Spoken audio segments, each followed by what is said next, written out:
Ito na nga pala yung araw na inabot ng nasa 524 kilometer ang natakbo ng aking MIUI 125. Kaya kailangan nating i-change oil.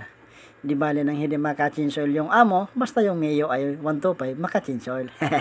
Hindi, nandito lang kami sa Motor Trade Tabaco, katapat lang yan ng dating kasayahin niya hotel at naging LCC Supermart. At katabi ng Andox Lechon Manok.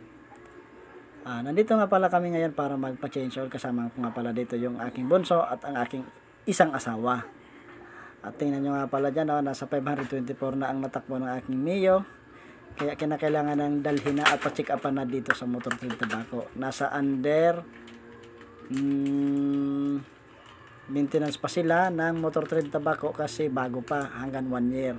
At ito nga pala yung inilagay nilang oil, Sinios Japan, at sana legit, pero mas legit talaga ang mga nasa Motor Trade, yung mga otorisadong distributor ng mga oil at saka ng motor. Kaya kung gusto niyo magpa-change ng mga motor nyo, brand nyo nakuha, dito na lang kayo palagi kasi yan sa makina. Yan talagang dapat yan sa mga motor, hindi yung papalit-palit kayo. At dito yung mga genuine parts, kahit sa mga gearings at mga belt, mas maganda pa rin talaga ang genuine kasi halos magpapalit kayo matagal. Kung makita nga nyo, napakalinaw pa ng ng oil, halos pwede pa yan sa mga sidecar. Pwede pa. At nilagay na nga dyan yung bagong oil para naman mas maganda naman ang takbo. So nakaplano nga akong i-chiblis na yan, kaso hindi lang muna guma ang papalitan ko. Bibili na lang muna ako ng tire sealant. Tatanggalin yung interior at lalagyan ng tire sealant at saka pito. Yun lang naman.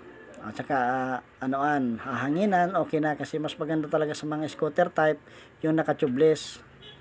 Yan na nga, medyo tapos na nga dyan yung pagpapachinsilo, kaya pauwi na nga kami. Hanggang sunod naman na mga video ko. Maraming salamat.